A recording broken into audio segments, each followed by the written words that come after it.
Good evening. I'm Taylor Lianne Chandler.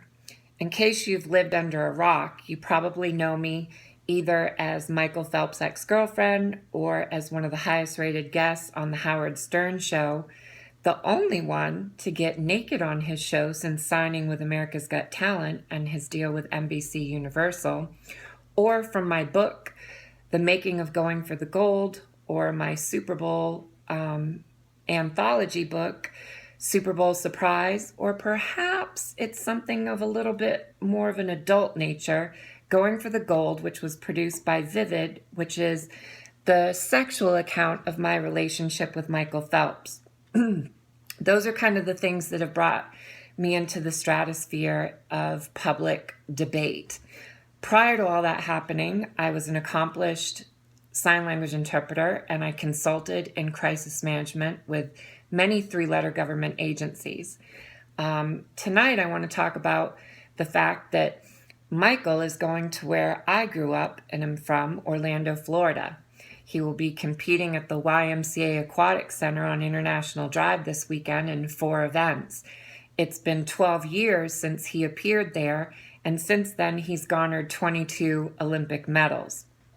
Since retiring in 2012 in London, Phelps has been a busy boy between his pot smoking ordeals, his womanizing, his getting his junk tied up and being urinated on in hotel rooms in New York, to his relationship with moi, the most famous cougar in the world, as well as being intersex. If you don't know what intersex means, it means someone that's born a variation of genders, not just male, not just female. So if you want to know more about that, you just click there on your screen and Google it, and the Intersex Society of North America can make you an expert on everything that there is intersex. This weekend, Phelps is entering into the 100-meter butterfly, the 100 backstroke, the 200 backstroke, and the 100 freestyle, with the top times in the 100 free being 47:51 and in the 100 fly being 50:45. Hopefully he'll shine like always, and that will help him get one step closer to qualifying for the Olympics this summer in Rio.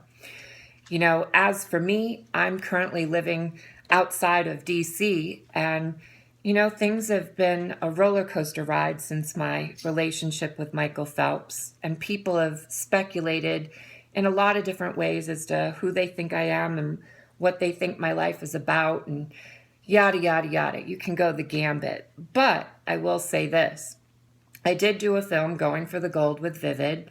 It probably wouldn't have been my first choice after 7 years of being a sign language interpreter, but it was empowering. It empowered me as a woman. It empowered me as familiar with my body and what I like and don't like.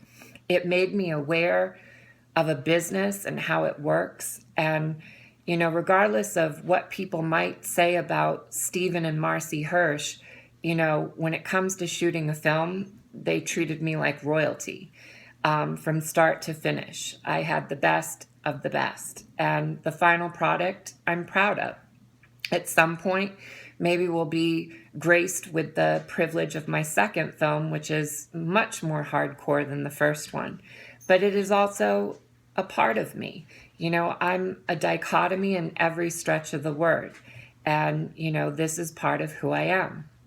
And when I met Michael and started down this dating path with him, what connected us was horses and, nerdy stuff like the Jimmy Fallon sing-offs and, fuck Jerry and stuff like that. But as time went on, our friendship turned to something romantic, and what we shared together is absolutely amazing. And, as much as has been speculated about, my relationship with him was good.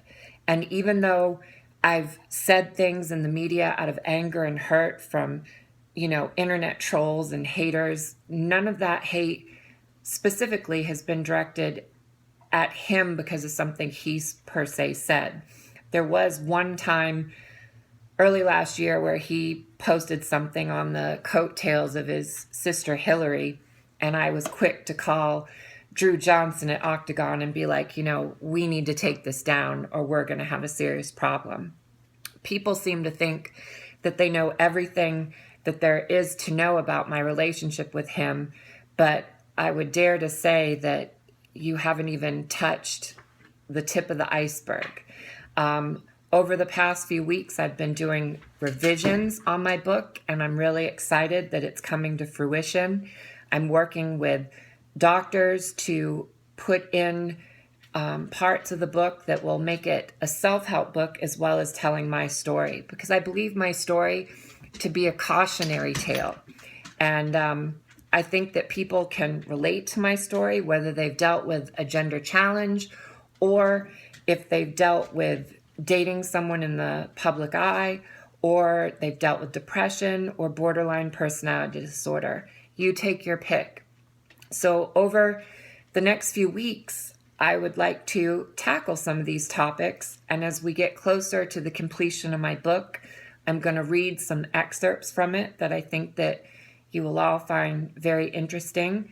I hope to have some interesting guests on sooner than later.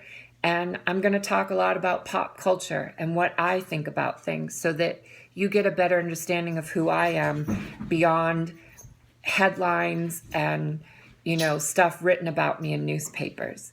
Until then, stay in touch. Follow me on my YouTube channel, my verified Facebook page. On other social media, I'm Real Tay Cha TLC, as well as on Periscope. Until then, TLC.